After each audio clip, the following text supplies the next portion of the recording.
Hello everyone. Yes, my name is Adam Yates. I teach science here in the middle school. And I want to start with a quick video. And I would like you all to think about, when is the last time you heard a bird sing? The last memory you have of a noise, something like this. Was it this morning? Was it this week? Was it this month, last year? Can you even remember the last time you paid attention to a bird singing? Now the reason I bring this up is because sounds like these are around us all the time, but we rarely go outside to seek them out. Now, growing up, I grew up down here. I went to my first year of university at Cal State Northridge, very close to here, and then I transferred up to Humboldt State up in Northern California. When I moved to Humboldt State, I encountered trees that looked like this. They were huge. They were far greater than any tree I'd ever seen before. They're almost 400 feet tall, and they're thousands of years old.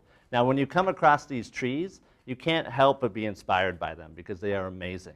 All right? This is where I became addicted to nature.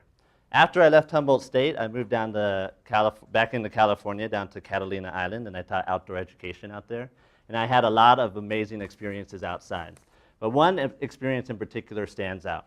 It was my last night on Catalina Island. I was leaving my job there where I was running outdoor ed programs. We had eaten dinner in the city of Avalon, and we were driving in our boat back to our cove. Now, we were driving in our boat. We're going pretty fast. And we could see out in the distance on the ocean, there was this green glowing mass inside of the water. And we're like, whoa, that's weird. What is that? You know, bioluminescence or something like that?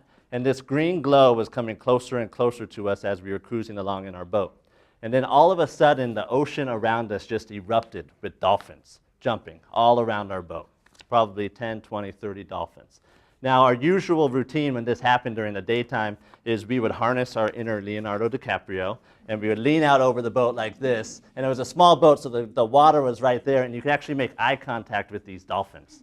And it was really cool. So we did this, except it was nighttime. We couldn't see each other's eyes, but what I could see is I could see them glowing green in the water and swimming along with us. And then the thing that they did that surprised us is they would swim right in front of the boat, and they would jump out of the water, just barely out of the water, just enough so they could take their tail and they could grab the water and they could just flick it into your face, right? And they did that over and over again, and they would all take turns flicking water into our face, and it was an amazing experience. And nature provides all sorts of amazing experiences like this. And there's more to gain from those experiences than just a temporary feeling of happiness.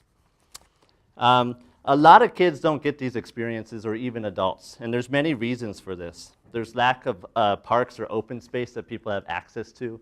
There's more rules and restrictions about what you should do when you're outside and where you're allowed to go.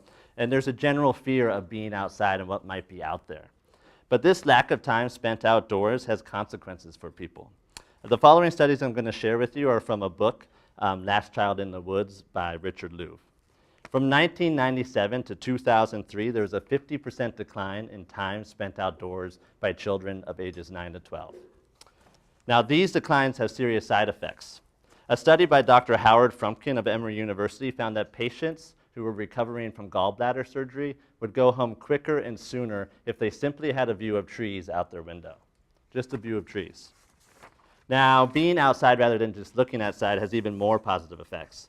Researchers in England and Sweden found that joggers who exercise with a natural view of a natural landscape feel more restored and less anxious, angry, and depressed compared to people who burn the same amount of calories in a gym or other built settings.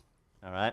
And a study by Professor Terry Hardig in Sweden showed walks in nature can help people recover from normal psychological wear and tear.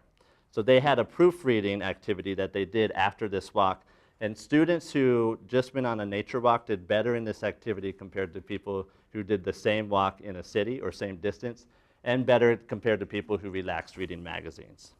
Gordon Orions talks about the need for nature because of genetic ghosts. We have DNA remnants in our cells that expect us to be outside as humans. These are wired into our nervous system. So there are big and thrilling ways to get outside. You can go kayaking or rafting. You can go surfing or kiteboarding. You can go scuba diving or snorkeling, mountain biking, backpacking, and the list goes on and on. Or you can do a simpler way. You can also just simply start a garden. You can go for a small hike. You can sit out on your porch and listen to the birds sing. All of these things will have positive effects for you, not only in just general happiness, but much more than that. So I encourage you all to go outside, have fun, and enjoy it. Thank you.